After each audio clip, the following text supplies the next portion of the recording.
O que as pessoas pensam de você incomoda? Existem muitas ficções que tratam desse pesadelo que é a imagem que os outros têm da gente. Algo que inclusive pode aparecer na figura de um fantasma, de um duplo. Ou seja, existe você e existe uma outra pessoa, e aquela outra pessoa está disputando a sua vida com você, sendo que essa outra pessoa é aquela que todo mundo gosta, é aquela que faz o que todo mundo espera. Você tá ali sufocado, não sabendo direito qual é o seu espaço, se é que você mesmo existe. E um anime que trabalha isso muito bem, e que já é até bastante conhecido da galera que gosta de cultura japonesa, é Perfect Blue, de Satoshi Kon, ou no sentido original, Kon Satoshi. Perfect Blue é um longa, saiu originalmente em 1997, é bastante influente e tem uma série de vídeos aqui no YouTube, inclusive tem o filme completo aqui. E por mais que já tenha muita gente falando sobre essa obra, com análises muito boas, tem algo que torna ela mais atual nos dias de hoje do que na sua época. E do que eu tô falando? Ora, do advento das redes sociais. Hoje, mais do que nunca, nós estamos nos degladiando com versões de nós mesmos. Eu sou mesmo aquele carinha do Twitter, do YouTube,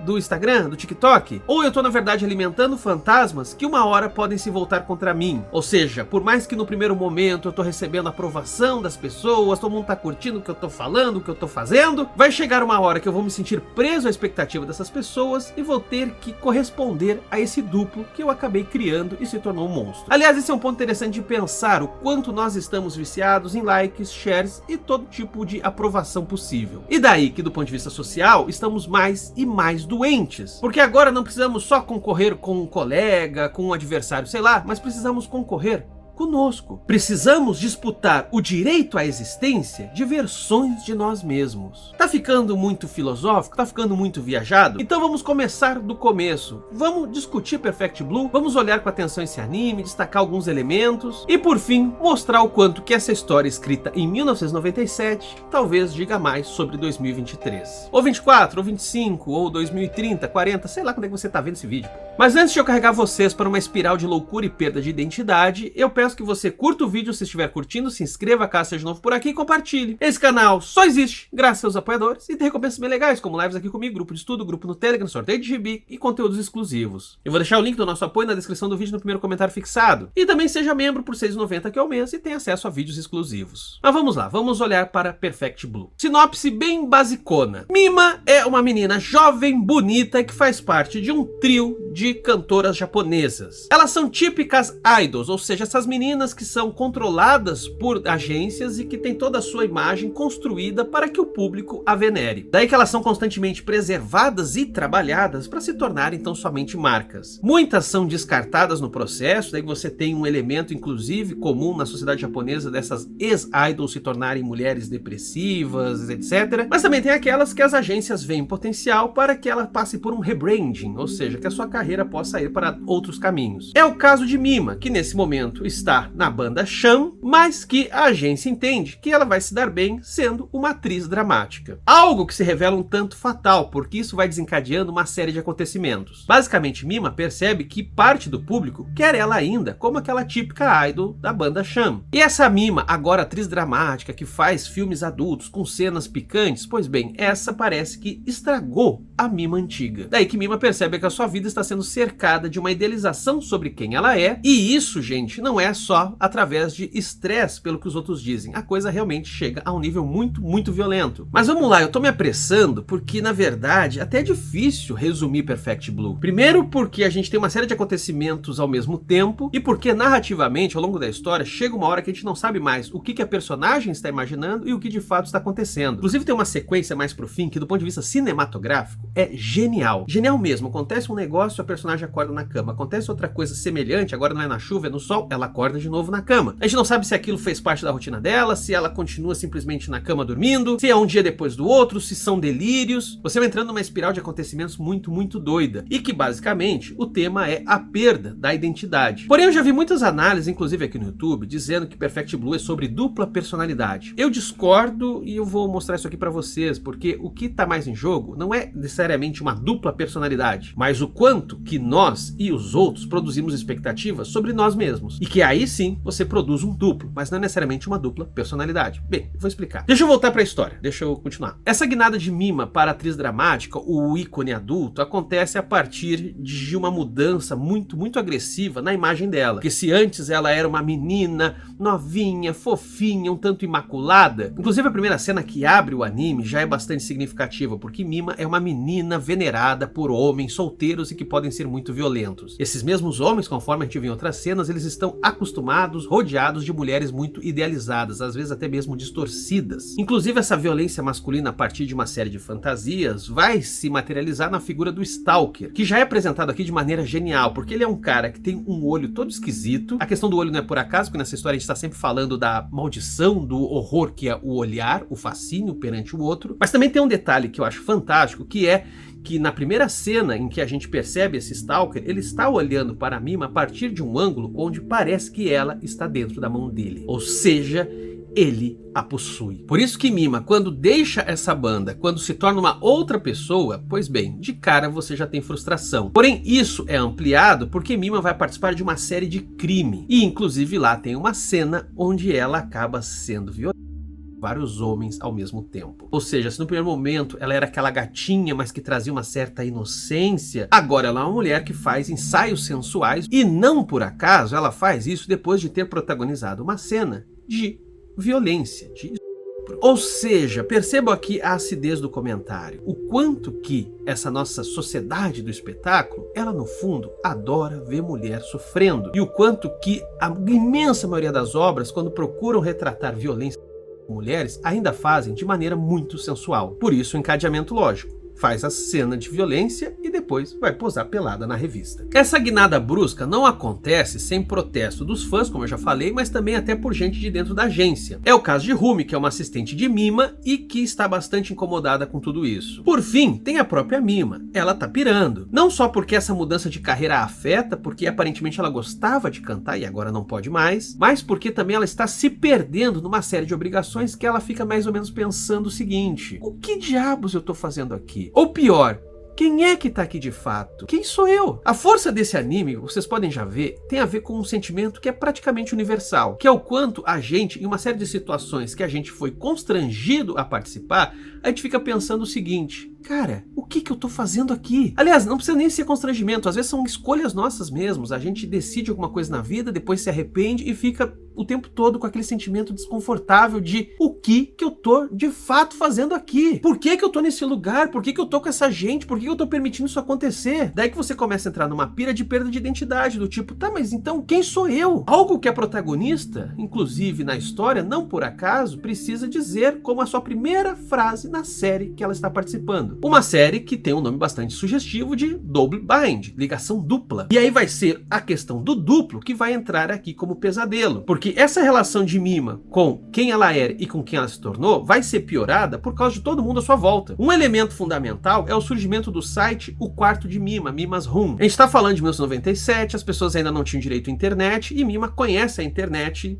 nesse momento aqui da história. E ela fica apavorada em descobrir que tem um site sobre ela e que a pessoa descreve o que ela faz. No primeiro momento até ela acha engraçadinho, porque parece uma fanfic, mas depois ela percebe que isso é obra de um stalker. Quando ela vai num mercado, o cara escreve o que ela faz no mercado. Pra piorar, e daí vem a cena que gela a espinha, é quando ela tá vendo que a pessoa tá descrevendo o quarto dela. E nesse momento, ela está no seu próprio quarto, com a janela aberta. Daí que imediatamente ela fecha a cortina e a partir daí o seu quarto vai ficando cada vez mais uma prisão. Inclusive uma das cenas mais tensas é quando ela tá muito perplexa, bate uma revoada de vento e a cortina abre. Muito do horror crescente em Perfect Blue tem a ver com a sensação de perda de intimidade. O quanto que mesmo quando eu estou sozinho, eu estou me sentindo vigiado. Uma vigilância que por sua vez é abstrata, não quer dizer que tem alguém me vendo, mas tem a ver com as expectativas que continuam me acompanhando, com os fantasmas que me assombram. E já que eu falei de fantasma, vem o duplo de fato. Sim, Mima é atormentada por uma outra versão dela mesma, que é aquela que participava do grupo Shan, que é aquela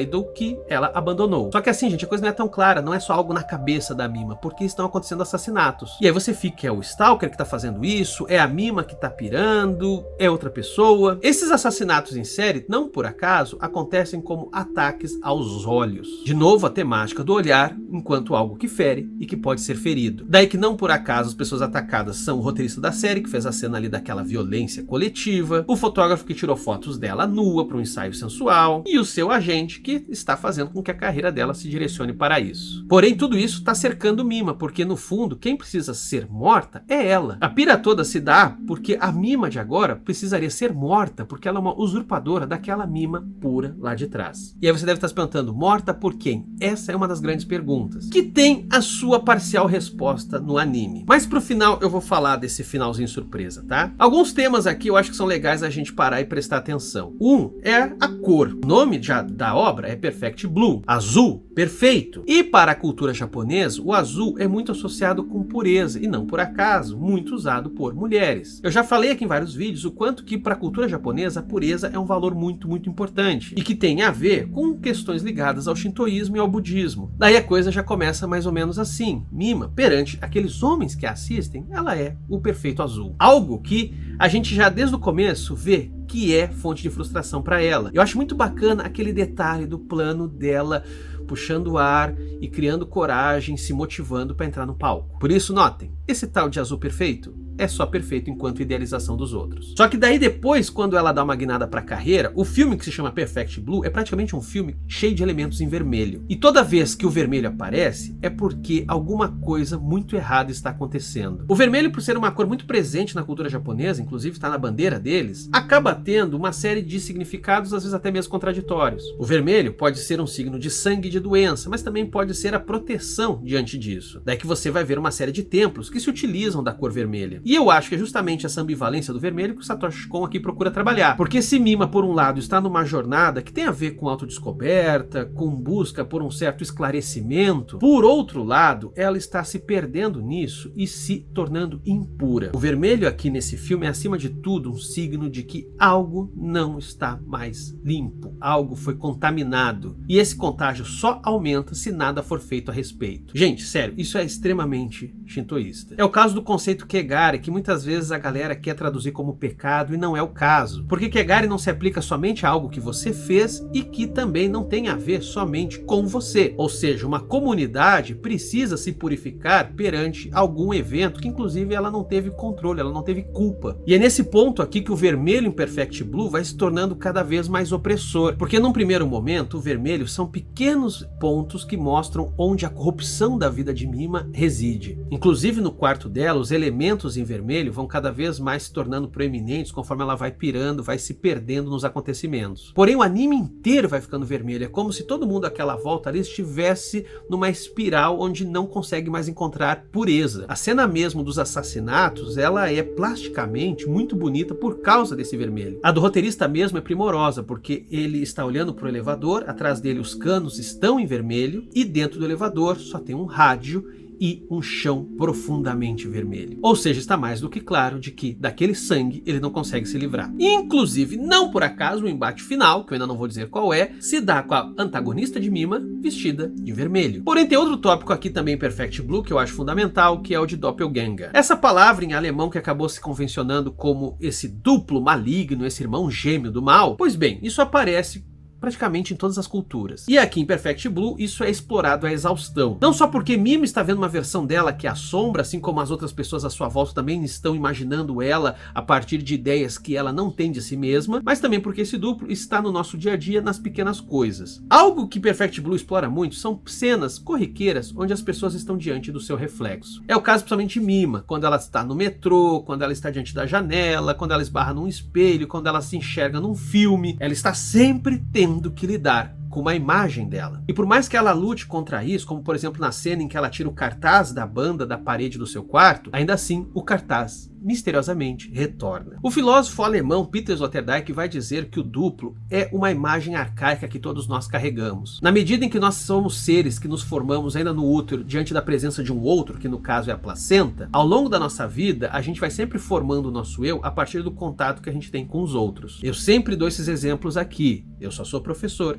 porque eu tenho alunos. Eu só sou pai porque eu tenho filhos. Eu estou sempre sendo comunicado pelo outro quem eu sou. Não existe essa ideia, às vezes extremamente metafísica, de que eu sou o que eu sou na minha essência. Não, eu sou o que eu sou por uma certa ação comunicativa. Daí uma frase que fica aí para vocês refletirem, que é a seguinte: a coexistência precede a existência. Nós antes coexistimos para depois poder existir. É preciso estabelecer relações para eu saber quem eu sou. E esse é o ponto que pode se converter num pesadelo. Dependendo com quem eu me relaciono, a outra pessoa só vai me destruir. É isso que a gente chama muitas vezes de relacionamento tóxico. O outro vai o tempo todo construindo uma versão sobre mim que só me machuca. É aquele cara que tá com a mina e vai dizendo que ela é uma vagabunda, que ela é burra, que ela é otária, que ela é idiota. E quando isso acontece há muito tempo, essa mulher muitas vezes acredita nessa versão. Só que isso não se dá de forma pacífica, é fonte de sofrimento. Caramba, eu sou assim tão ruim, eu sou uma pessoa tão sórdida, eu me odeio por ser assim, mas eu não sou assim. Talvez eu seja, eu me odeio, mas eu não sou assim. Vocês estão entendendo? A coisa vai ficando cada vez mais confusa. E é isso que acontece com Mima, só que não do ponto de vista de um relacionamento abusivo com um cara, mas sim com uma sociedade. Essa sociedade quer estar destruindo e comunicando a ela uma Mima que ela não consegue mais suportar. Uma Mima que precisa ser pura, sendo que talvez ela nunca tenha sido, e que ao mesmo tempo vai sempre negando a ela qualquer chance de alegria. O que Mima aqui sofre é o pesadelo de se dar conta que perante os outros você sempre é um objeto. E no caso dela, por ser uma figura mediática, mais objetificada ainda ela é. Uma coisa que esse mesmo filósofo aqui diz é que a gente só não é objetificado por aqueles com quem a gente estabelece alguma bolha de intimidade. Ou seja, aqueles que conseguem reconhecer na gente algum sujeito. Só que isso, gente, não se dá em rede social, tá? Isso acontece com uma, duas ou três pessoas na sua vida inteira e acabou. E não é de graça que aqui ao longo do Perfect Blue a gente vê a Mima completamente sozinha. Não existe essa pessoa que consiga dizer a ela: olha, eu tô olhando nos teus olhos, eu sou teu companheiro ou a tua companheira, a gente é amigo, eu sei quem você é, eu posso te dizer quem você é porque eu te conheço, porque eu estou contigo há muito tempo e eu sei que você não é isso que estão dizendo por aí. Só que não existe esse personagem, daí a solidão dela, daí o fato dela ter que esperar de uma série de estranhos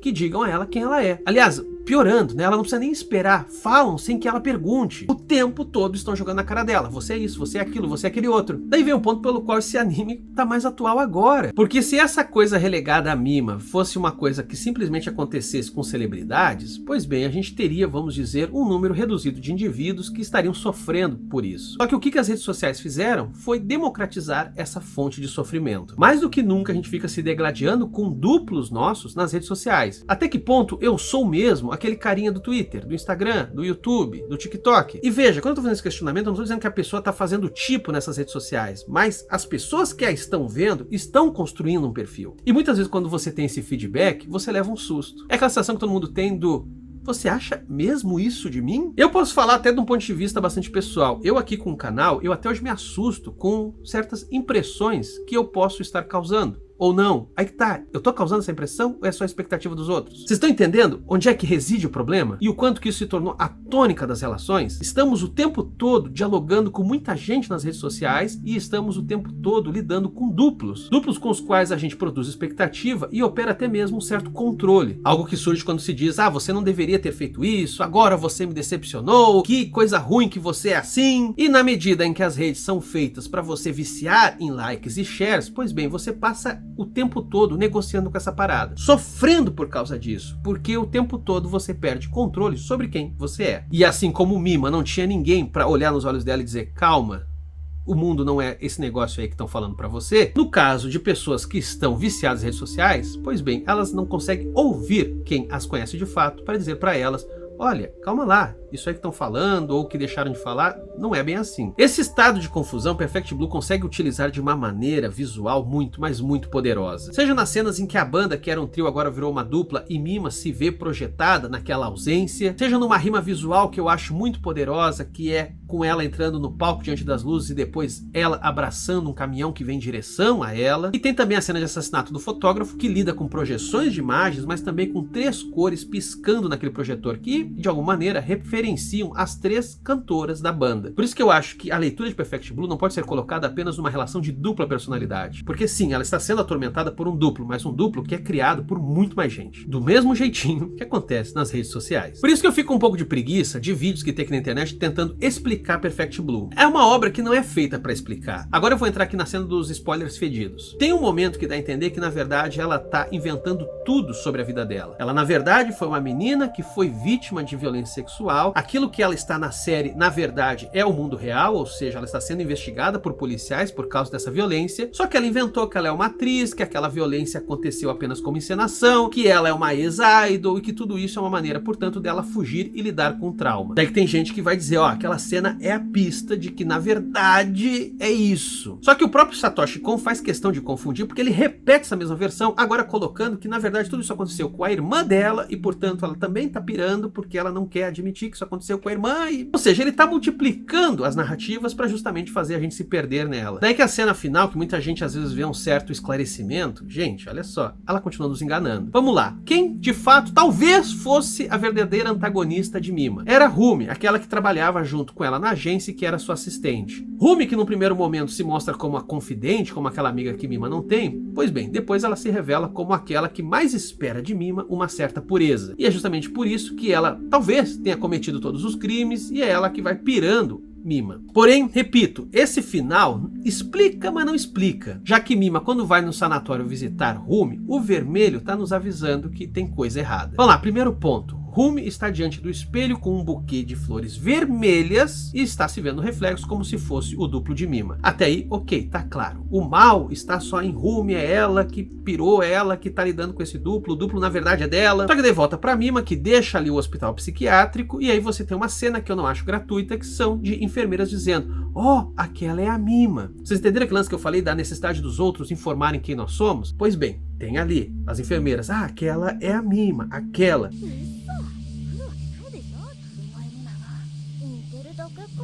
Ou seja, de novo tem essa coisa um tanto assustadora de sempre os outros dizerem quem você é. Porém, ainda assim a coisa tá meio light, porque a Mima está tranquila, parece que resolveu todos os problemas dela. Aí ela vai em direção de um carro vermelho também. E eu não sei se foi a versão que eu vi, mas o cabelo dela parece que também agora tá tonalizado um pouco pro vermelho. E o anime termina com o último plano de Mima olhando no retrovisor, de novo uma imagem de reflexo, de duplicidade, e ela diz...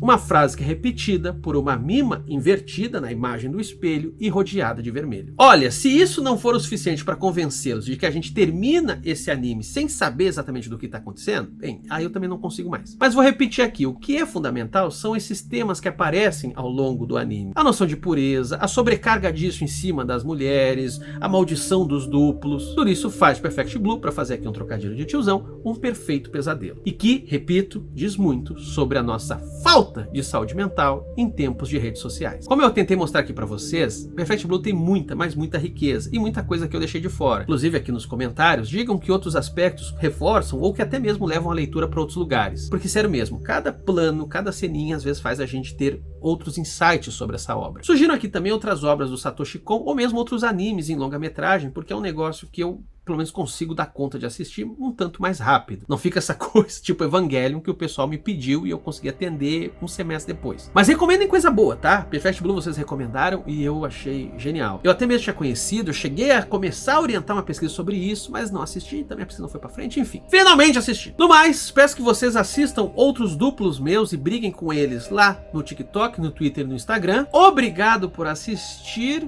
ou talvez não tanto depois desse vídeo. Sei lá. Valeu, pessoal.